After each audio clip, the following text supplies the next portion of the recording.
apportée dans la religion et chaque nouveauté apportée dans la religion dans le cadre de l'adoration est considérée comme une hérésie et toute hérésie, toute bid'a mène à l'enfer. On demande à Allah subhanahu wa ta'ala de nous préserver des hérésies et de nous guider sur la sunna de son prophète Mohammed alayhi salatu wassalam. Serviteurs, servants d'Allah, notre maître et Seigneur Allah subhanahu wa ta'ala nous exhorte l'humanité, les hommes, particulièrement les musulmans, ceux qui ont accepté le message de son prophète Mohammed alayhi salatu wassalam, à méditer sur ces signes dans la nature et en eux-mêmes, et à méditer aussi sur ces versets. Lorsqu'il dit dans ce Coran, Inna fi khalqi samawati wal ard, il dit en vérité il y a dans la création des cieux et de la terre, wa ikhtilafil layli wan nahar, dans l'alternance du jour et de la nuit, la ayatun li ulil albab, il y a certes des signes pour ceux qui sont doués d'intelligence. Alladhina yadhkuruna Allah qiyaman wa qu'uda, ceux qui invoquent Allah subhanahu wa ta'ala, qu'ils soient assis ou couchés, aw ala junubihim yatafakkaruna fi khalqi samawati wal ard. Cela, peu importe dans la situation où ils se trouvent, ils invoquent Allah subhanahu wa ta'ala. Ils sont couchés, ils invoquent Allah subhanahu wa ta'ala. Ils méditent sur la création d'Allah, ils méditent sur les versets d'Allah subhanahu wa ta'ala. Ils sont debout, ils sont en train de marcher, ils méditent sur Allah subhanahu wa ta'ala. Ou bien ils sont couchés carrément, ils méditent sur Allah subhanahu wa ta'ala. Yatafakkaruna fi khalqi samawati wal ard. Rabbana ma khalaqta hadha batila. Et après les méditations, après les réflexions, il dit Allah non, tu ne peux pas créer tout ça, les cieux, la terre, tout ce monde-là pour rien. Ma khalaqta hadha batila subhanaka fakina adhab an-nar. Gloire à toi, préserve-nous du feu de l'enfer. Et c'est dans ce sens qu'Allah subhanahu wa ta'ala dit dans le Coran, afa hasibtum annama khalaqnakum abatha wa annakum ilayna la turja'un. Et vous pensez que j'ai créé tout ce monde-là cadeau comme ça et que vous allez venir vivre et puis vous allez mourir puis c'est fini? Il dit non, c'est pas le but de nos créations. Et vous avez créé wa ma khalaqtul jinna wal insa illa liya'budun. J'ai créé les hommes et les génies pour qu'ils puissent m'adorer. Ils puissent m'adorer sur la terre pour être sauvés demain dans l'au-delà. Donc le fait de méditer sur la parole d'Allah subhanahu wa ta'ala est quelque chose d'important. Et notre sermon de ce jour portera sur la sourate Al-Fajr. La sourate Al-Fajr, l'aube. Nous allons y méditer ensemble et tirer quelques leçons de cette sourate-là. On demande subhanahu wa ta'ala de nous assister et de nous guider sur le droit chemin. Serviteurs, servants d'Allah. Allah subhanahu wa ta'ala dit dans les premiers versets de la sourate Al-Fajr, il dit Ba'da a'udhu billahi samil alim shaitanir rajim bismillahir rahmanir rahim. Il dit wal fajr wa layalin ashr wal shaf'i wal watr wal layli idha yasr hal fi dhalika qasamul ladhi hijr. Qu'est-ce que cela veut dire? Allah il dit par l'aube et par les 10 nuits, par le père et l'impair et par la nuit quand elle s'écoule, n'est-ce pas là un serment pour un doué d'intelligence? Dans ce verset, Allah subhanahu wa ta'ala nous parle des signes, de ces signes comme l'aube, al-fajr, de ces signes, walayalin ashr, les 10 nuits, ce sont les 10 jours, les 10 premiers jours de l'Hijjah. D'autres savants c'est les 10 premiers jours de l'Hijjah, d'autres disent encore que c'est les 10 derniers jours de Ramadan. À la kulli hal, c'est 10 jours importants dans la vie du musulman, où il ne doit pas être négligent envers ce jour. Wa chef et walwat, par le père et l'impair. Les savants disent l'impair, c'est le jour de Arafat. Le jour de Arafat, c'est un jour aussi mashhoud qui témoigne pour les serviteurs. Donc c'est un jour qui est important. Et il joue aussi par la fin de la nuit, lorsque la nuit tombe. Il dit après, il y a en cela un serment pour ceux qui réfléchissent. Donc en réalité, les personnes qui réfléchissent, qui méditent sur Allah, c'est eux qui voient les signes à travers les versets d'Allah subhanahu wa ta'ala. Mais qu'est-ce que nous devons retenir de ces versets-là? Allah, il veut nous montrer que c'est lui, Allah subhanahu wa ta'ala, qui a le droit de jurer sur ses créatures. C'est lui il a le droit, lui seul, qui a le droit de jurer sur ses créatures. Et Allah aussi, lorsqu'il jure, il ne jure pas sur les choses qui sont inutiles, qui sont dénuées de sens ou d'importance, mais il jure par les choses qui sont importantes. Qu'est-ce qu'il dit Wal-Fajr? L'aube. Al-Fajr, c'est quoi? Lorsque les créatures de la nuit cherchent à rentrer parmi les démons, lorsque Allah est en train de faire monter le mal et faire descendre la grâce, les biens. Parce que le prophète alayhi salam nous dit, il dit Al-Fajr, la nuit, et l'aube plutôt, tôt le matin, Allah il fait descendre la baraka. Il fait descendre la bénédiction. C'est pourquoi il est déconseillé de dormir après Fajr. Tu fais tes zikrs jusqu'à quand le soleil soit un peu 6h30 actuellement, tu peux t'endormir. Mais juste après Fajr, il est déconseillé de dormir. Donc, Allah, il a juré par Fajr pour montrer son importance. Et puis c'est l'heure de Fajr, le matin, tôt le matin, Allah, il fait retourner l'âme qu'il veut.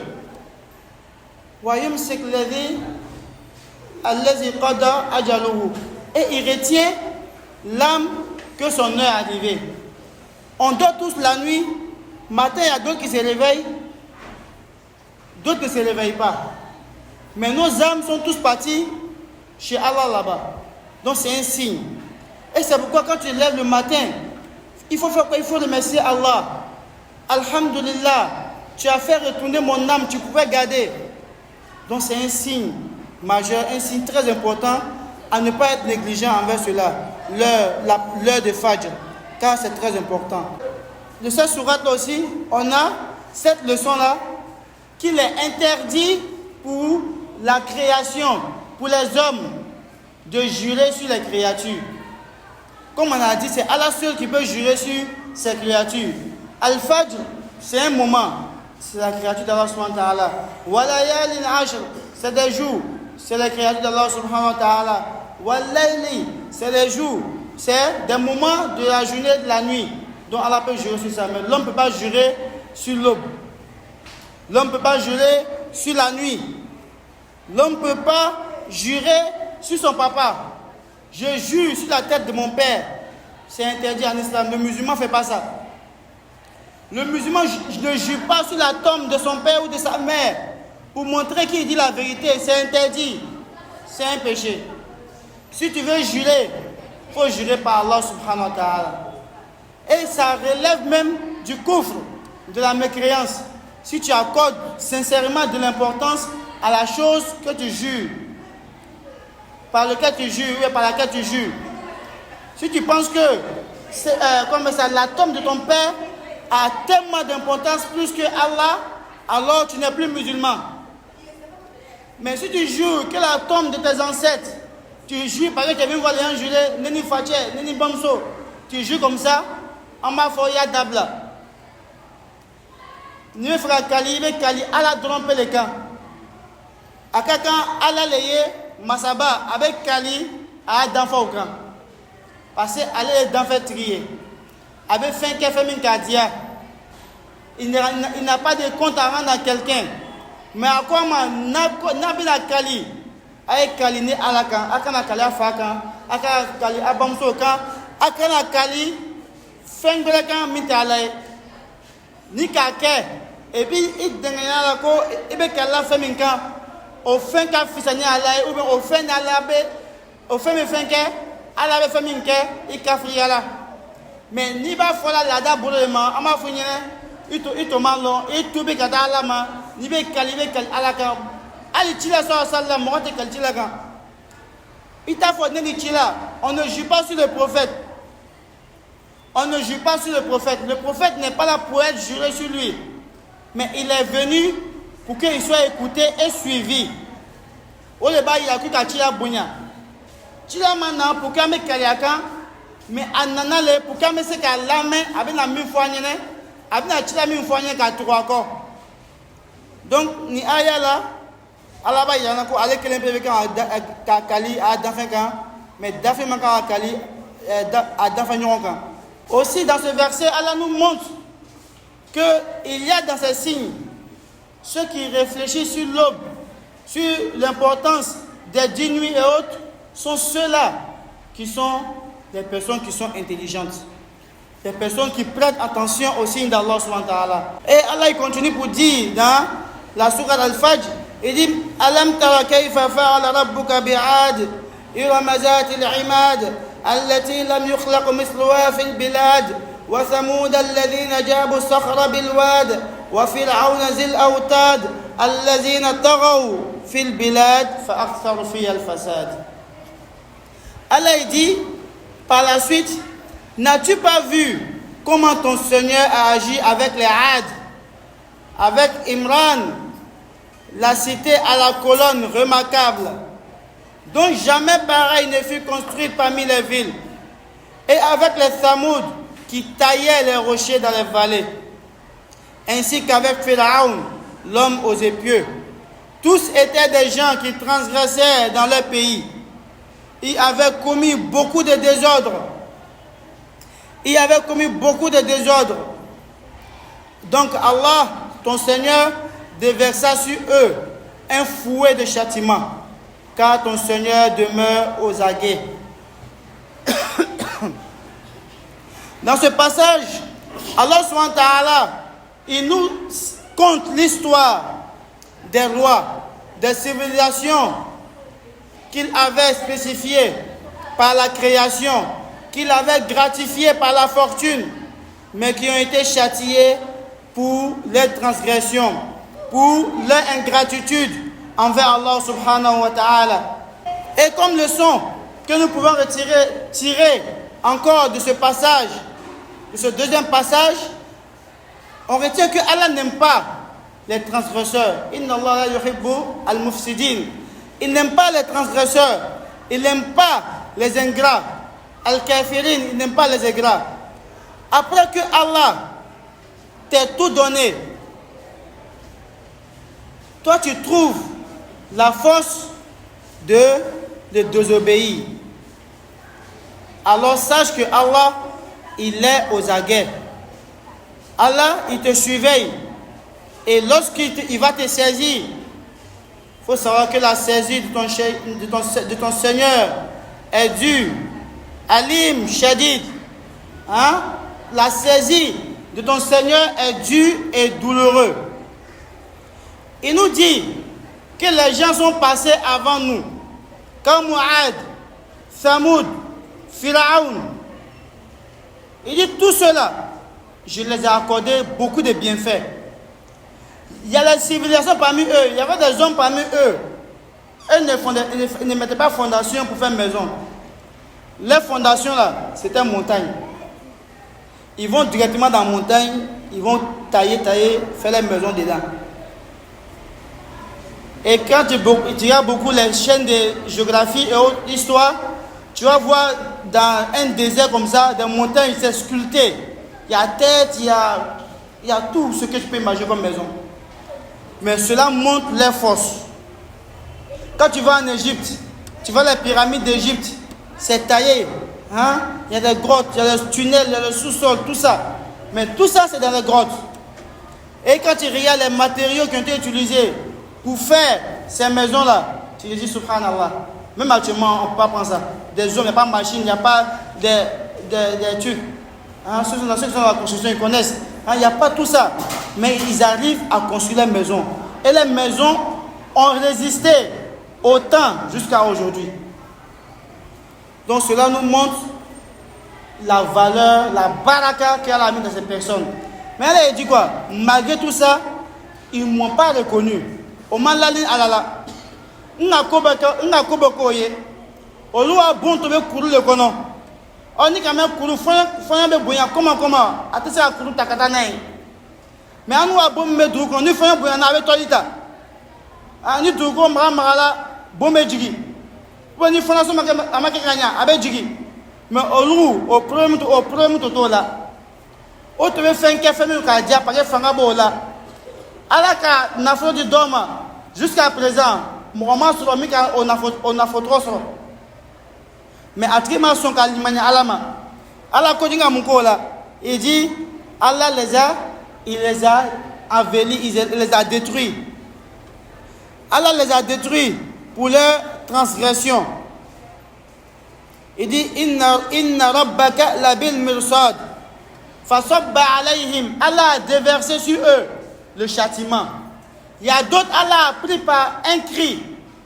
Allah ka meleka bla anana kulechi obekela chinchen yo abuna obejela yo abuna kulekelen do be Allah ka duko treno ye ka dabri okan. Pourquoi o ma Allah nyema ko malon o kafri yala alama o ma so kala bato o fe Allah ko ma ko ale Allah ame ko bekela abei a masayala aban flela ama pressé mais ayalo ka foni wati sela wati mi abena ala très boli anka nana mo mi soro ala kutala ko ya lon ka foko ale ala amneni kajuru amneni akajuru mo ala ka halaki ni ka fle a halakila kajuru tejuru la kati Firaun ana fembe jikata fo bi ala ko mini ifale ko to ipuke mo mi menana il est kofé abena il est comporté comme il qui comporté toi mina na ki ye awa il est majuri kani ala ko malo kani ala bato mo jojo le bi ala ka sekaye ala ka fembe dama dunia nema be baburo Kenya bala nafro baburo mais ale ka décidé quoi tu ala bato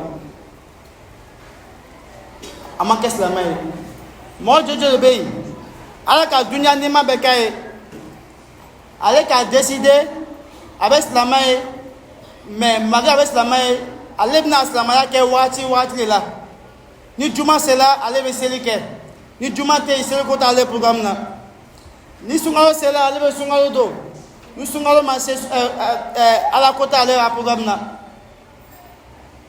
ni selba sela ale be bazal nyuma do ni kaya fo non chekute mi mabo ale ala ko be ke wati ko le la alors que ala ka fembe dama o mo façon na ma jonto ale la ala ko bamna abe juguya ama dari ala sutra ka bo a jakatama ala lanya sani analonche. Allah nous montre aussi à travers l'histoire de ceux qui sont passés pour que on puisse tirer des leçons. Si tu vas Allah parler de Pharaon, Ad, Thamoud, c'est comment vous et puis moi on va tirer des leçons. Allah il nous aime trop. Il sait qu'on n'a pas vu ces personnes. Mais il nous relate leur histoire pour qu'on ne tombe pas dans le piège qu'eux sont tombés.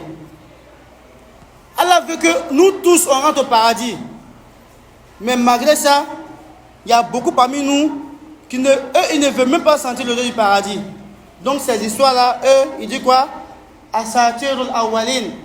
Que ce sont des contes qui sont passés et que c'est vrai même. Donc eux, ils s'en foutent de tout ce qu'Allah dit. Histoire qu'il dit là, on s'en fout de ça. La vie là, c'est une fois. On vit une fois, on meurt une fois. Si on meurt là, il n'y a pas de résurrection, il n'y a pas de kriyama.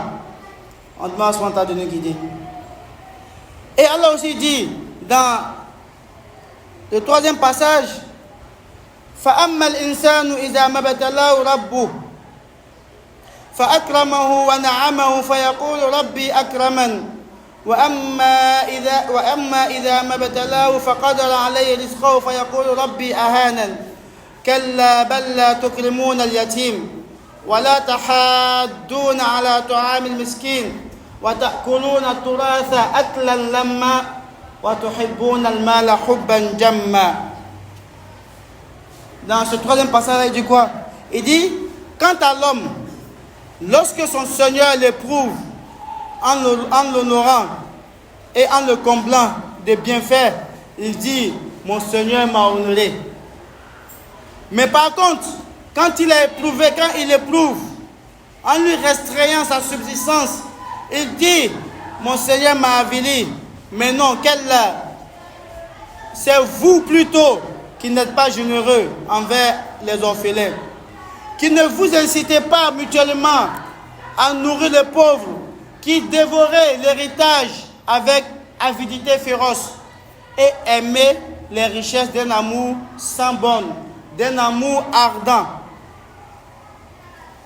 Dans la bonne compréhension. Dans ce troisième passage, Allah subhanahu wa ta'ala nous dit, il nous informe de ces types d'épreuves auxquelles il soumet les hommes.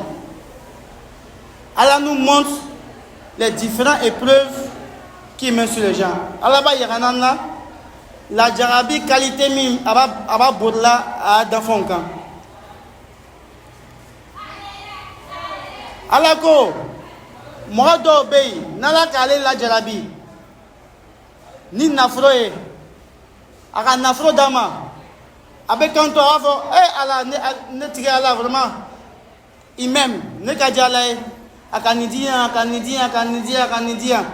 mais il oublie avec nyana muleko ko la jarabile wala nabluwannakum bicharri wal khairi fitna atasbiru. Allah dit quoi? Je vais vous éprouver avec le bien et le mal pour voir si vous êtes patient. Donc on voit ici, si Dieu te donne tous les biens du monde, il t'a éprouvé. Il t'a éprouvé parce qu'il continue pour dire, mais si je ne donne rien à une personne, ma foi dit Moradoma, je lui donne rien. Il est le plus pauvre de la terre. Il dit, non, mon Seigneur, il m'a oublié. Avec un besson, moi, il m'a oublié. Mais Allah, il dit quoi? Il dit, c'est vous-même qui n'êtes pas reconnaissant. C'est vous-même qui n'êtes pas généreux. Moi, je vous donne, mais vous ne pensez pas à donner aux orphelins. Hein? Moi, je vous donne. Vous ne pensez pas à donner aux orphelins. Quand Allah lui accorde les bienfaits, il est content. Quand Allah l'éprouve, il parle mal de Dieu. Mais Allah il dit, bienfait, épreuve, négatif, tout ça, ça vient de moi. Mais tout ça, il fait ça pour pouvoir te voir.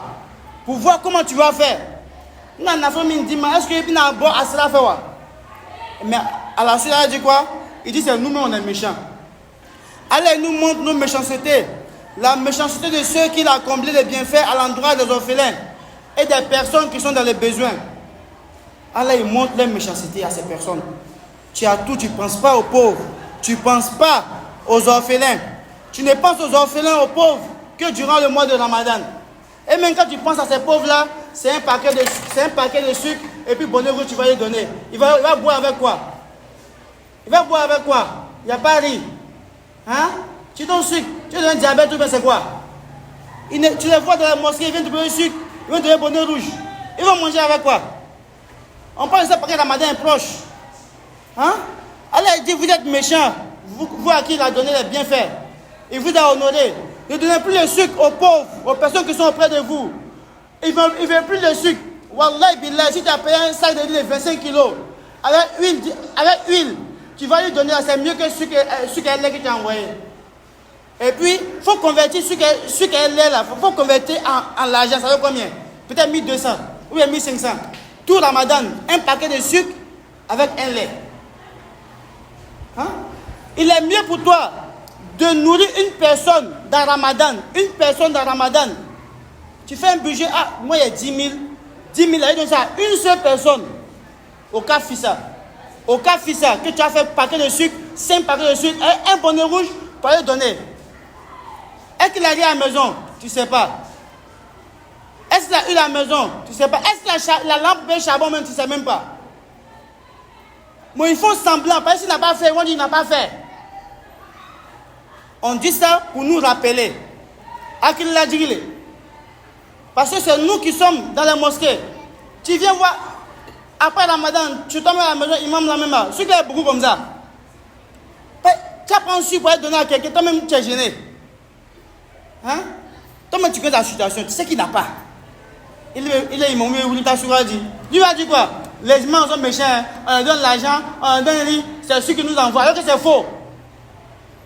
C'est ceux qu'on nous envoie à la mosquée ici, donc c'est ceux qu'on vous donne. Le jour qu'on nous envoie un lit là, on donne du lit. Le jour qu'on envoie huile à la mosquée là, on vous donnera de l'huile. Mais tant que sucre va venir, c'est ce qu'on pourra envoyer. Ou peut-être on va envoyer sucre, on garder les 10 derniers du Ramadan, on fait café avec ça. Donc Allah dit, ne soyez pas méchants. Ne soyez pas ingrats. De la manière Allah, il t'a donné sans compter. Il faut donner. Mais en réfléchissant. Il faut donner, il faut garder aussi. Allah a dit ça. Il dit, وَابْتَغِ فِي مَا آتَاكَ اللَّهُ دَارَ الْآخِرَةِ وَلَا تَنْسَ نَصِيبَكَ مِنَ الدُّنْيَا. Il faut chercher ce qu'elle t'a donné l'au-delà. Il ne faut pas oublier ta part dans ce bas monde. On n'a pas dit qu'il faut prendre toute ta fortune pour donner aux gens. Non. Mais ça a fait des budgets. Si tu as 1 milliard, Ramadan, là, il y a 900 000 pour donner à quelqu'un. C'est quelque chose déjà, c'est bon. Si tu as 10 000, moi, j'ai donné 500 à quelqu'un, c'est déjà bon. Allah sait ce qu'il t'a donné. C'est en fonction de ça, Allah il va t'augmenter. La in shakartum la azidannakum. Nakani ala konumano, na femi ndama aka bo asra fait. Moi Allah il a augmenté. Hein? Tu es avec un patron. Il te gâte. Ce que tu veux te donne. Est-ce que tu es sûr que tu vas être méchant avec lui? Non? Tu as parlé son bon nom. Mais Allah il te donne, tu montres aux gens que non, tu es pauvre. Tu as encore la bonne compréhension. Tu ne guides sur le chemin. Aqul ma tasma'un wa astaghfirullah li wa lakum wa lisa'il muslimin kulli dam fastaghfiruna wal ghafurur rahim. Alhamdulillah rabbil alamin. Donc Allah subhanahu wa ta'ala dit, lui nous donne, mais nous on est méchants envers les orphelins. On est méchants envers les personnes qui sont dans les besoins, qui ne sont pas comme nous. Et dans cette même veine, Allah subhanahu wa ta'ala dit, le prophète il dit celui qui est bon envers les orphelins, moi et puis lui là on serait comme ça dans le paradis. Il a fait comme ça. C'est-à-dire on serait collé comme ça dans le paradis. Parce que lui-même il a été orphelin. Il a été orphelin, il a trouvé des personnes parmi son grand-père, parmi son oncle qui l'ont pris. Bon aujourd'hui le frère il décède pour laisser ses enfants. Son frère il est là, il ne les regarde même pas. Ton sang est décédé. Toi aussi tu peux décéder, tu peux mourir. Mais Allah a fait lui est parti avant toi. Tu ne penses même pas à eux. Quand ton frère était là, lui partait à l'école. Il n'est plus là, les enfants ne vont plus à l'école. Ouais, école Lola. Mais le frère il est vivant. Hein? Mon frère, il n'est plus là. Son enfant est là. Toi, tu es là. Toi, tu vas voir à l'école, il ne va pas à l'école. Allah dit, tu es méchant. Mais il ne faut pas te presser. De la manière, il a dit l'histoire de Pharaon. Il a dit pour Samoud, il dit, il ne faut pas te presser. Fa'akhazahum, un châtiment douloureux. Et avec ça, inna rabbaka labil mirsad. Allah qui l'attrape durement. Tout ça, c'est pour nous aider. Là, l'islam, c'est pas que la prière qu'on fait là. C'est pas ça. Ou bien le Ramadan, tu as jeûné. C'est pas ça. Comment tu te comportes dans la société? Comment tu te comportes avec Allah? Comment tu te comportes avec ta famille? Comment tu te comportes avec tes frères? Comment tu te comportes à des moments bien précis? C'est ça qu'on appelle l'islam.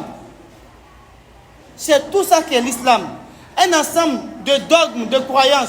Un ensemble d'éducation spirituelle, personnelle. Un ensemble de relations avec la société. Un ensemble de relations avec les non-musulmans et les musulmans. Un ensemble de relations avec sa famille. C'est ça l'islam.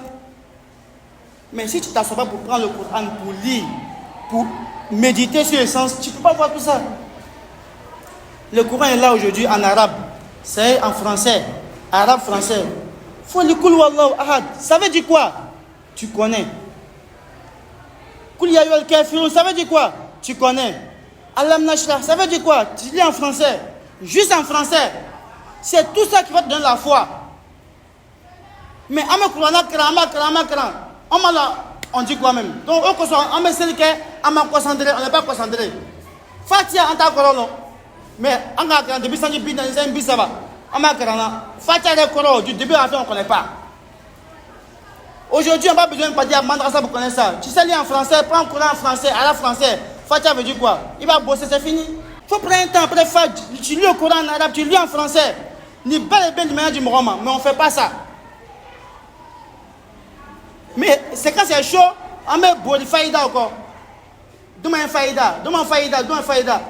Faïda n'a pas bon tant qu'il m'y Duronia. Inna Allah la yughayyiru ma biqawmin hatta yughayyiru ma bi anfusihim. Allah ne va jamais changer l'état de quelqu'un. Il ne va jamais changer l'état d'une communauté. Tant que cette communauté-là, lui-même ne se change pas. Ce qui ne va pas chez toi, tant que tu ne changes pas ça d'abord là, Allah ne va pas t'aider. Quand on doit avoir compréhension, que nous puissions chemin. Subhanakallah wa bihamdika. Nashhadu an la ilaha illa anta astaghfiruka wa atubu ilaik. Salli subhana rabbika rabbil izzati amma yasifun. Wa salamun ala al-mursalin walhamdulillahi rabbil alamin.